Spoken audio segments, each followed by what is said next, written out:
I'm married an American, so once we lived in Moscow for a few years, but once we had a child, he was very against raising a child in Moscow.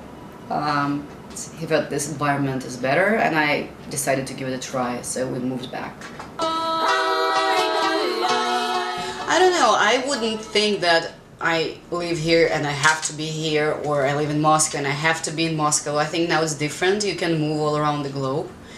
You want to live here for a couple of years, then you want to go there. I go to Moscow at least 3 times a year for a few months. I'm going to for 2 months now. So I'm not really, it's not, you don't have to be somewhere all the time. You can, travel. Home is less fixed now, I think. Here I'm kind of at home too, because New York is very tourist-friendly environment for any newcomers. Like most people 80% of people are not born here, and English is not their first language. And they move, it's like a huge hub. But I feel at home here too, because I have my own trails, I have my own places I like to visit, my own traditions, small tiny ones, with sitting with a coffee on a certain bench in a park. Things like that. So I have my relationship with city, so I feel at home here too. He immigrated to the US in 1978 when he was 14. He is much older than me. So he went to school here and to university, and his both languages are perfect. So he kind of there and here too. But he worked in Russia for a while after Soviet Union collapsed. So yeah, he's both American and Russian speaker. But it's hard to say who he is, because in Russia he's Jewish and American. Here he's Russian. For himself, I don't know, he's whatever. In Israel he would probably be American or Russian. I don't know, it's hard, it's a mixture. You don't know who you are. I think he's more Soviet than I am. Because sometimes people who immigrated at a young age, long ago, like you can notice it in Brooklyn, that those people who came in 70s and 80s, they behave like they are in 70s and 80s. They never moved forward.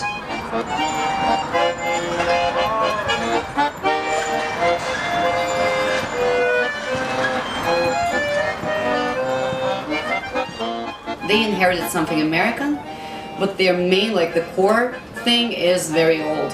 And when I go to Brighton Beach, I feel like I'm in a Bible story, because this is Russia I never saw, because after it was changing so fast. So Moscow is a modern city and it's not different from here.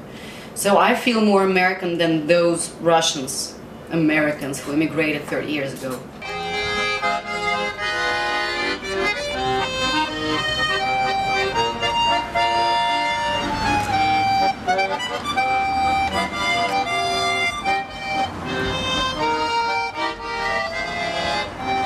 For me, it's like an excursion, like fun tour, because it has nothing to do with my Russian roots at all.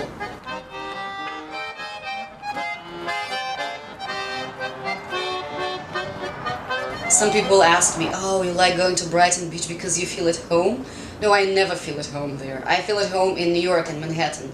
I don't feel at home there because it's funny, all these people, all these crazy foods, they're crazy about food, and you go to the stores and they look like Soviet stores. You kind of remember from movies or books, same women wearing the strange hats, but they sell just enormous amount and different kinds of food. It's like crazy, I don't know, dream of somewhere from USSR.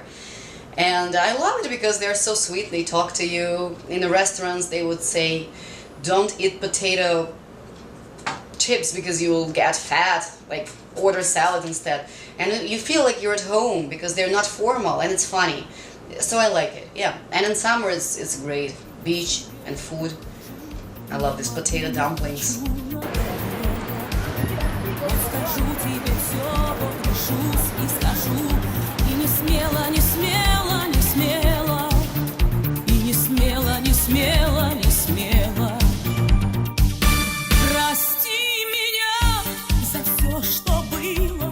А мы ничего плохого не сделали. Абсолютно. Думаешь, выпили грамм водички, ну и дай бог здоровьечка, правильно? people would joke sometimes about vodka, about brutal men, about easy women. Those are all Russian stereotypes which I don't like.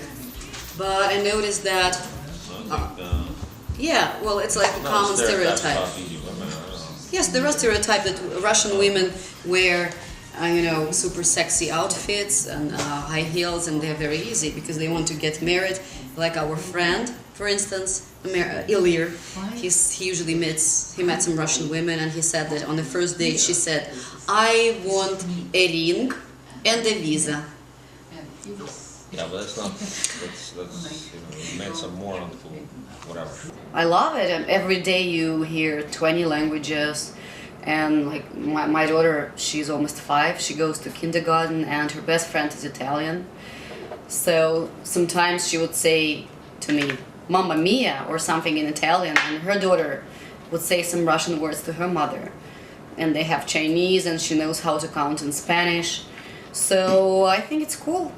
It's great, visually I loved it because you see people not only from different parts of the world, but also they are mixed in a very strange way, and sometimes you see someone who would be, I don't know, white eyes, but he looks like African, and his hair are Chinese and eyes are Chinese, and you don't know where this person comes from. And it's amazing because after that, when I go to Moscow, everybody seems the same. How much can he eat? How many I want? What if he'll die Don't die. because of food? Don't die. America allows you to have your own identity and still be part of this great country. So you can be different and at the same time feel at home. When I moved here, a lot of stereotypes about Americans were ruined. Because that Americans are this and that, this is how they behave, they are not deep in relationships, they're not getting close to people, they're lonely, and this is not true. Of course this is not true, because people I met here and my friends, they are the same. I discussed the same things with them. I would, until 3 in the morning, we would sit and discuss art and relationship and love and everything, just the same. It depends on people, but in general, there are some general things, of course. Like, for me, it's lack of spontaneity, which is good in a way, because if you want to get from A to B, here you know exactly what you need to do. Like, here are the steps, you can do it. And in Russia, you don't know. You can finish in C, D, E, F, whatever. It's not guaranteed here too, of course, but like, you know it. At least you know what to do. But also, as a minus of that, everything is very restricted. So if you want to meet someone, some people would say, "I am free in 3 weeks, let's do it." And this is like, come on, I'm get used to let's go out now. And then in 3 weeks, no. And rules, restrictions. Don't stand here. They even do not allow in the museum to take your kid on your shoulders. Security. Why? Because it's not safe for the child, as they tell you. I know there are people who are very much involved in Russian community, and they only have friends who mostly would speak Russian. They will celebrate Russian holidays.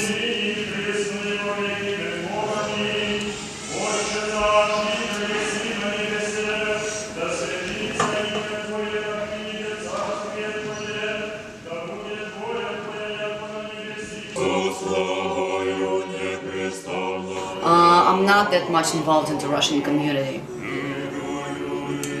but I'm involved because, of course I am. I'm a part of it because I have a daughter and I want her to speak Russian.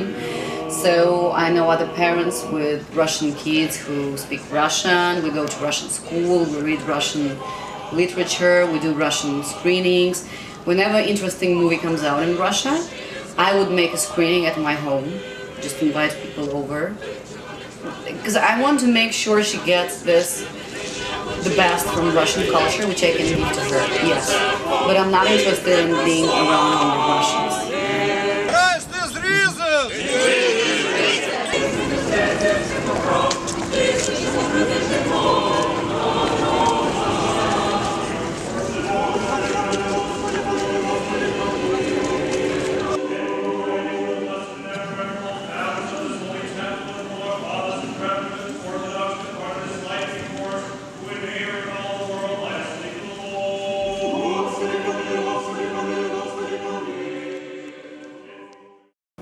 What can you say about modern American women, let's say living in New York? They have more self-esteem.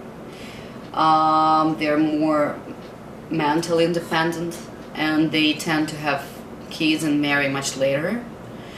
In Russia, it's an interesting thing. I have a lot of girlfriends who earn very good money there, more than their boyfriends, or they're single and they earn much more. They buy apartments, they're completely successful in their lives. But still, there's a tendency to pretend you're less clever, you're less smart, because the general understanding is that men do not like it. So I don't know why those financially and career-wise independent women would still be so dependent on man, on being with a man, on being somebody's woman. But it's changing, I hope.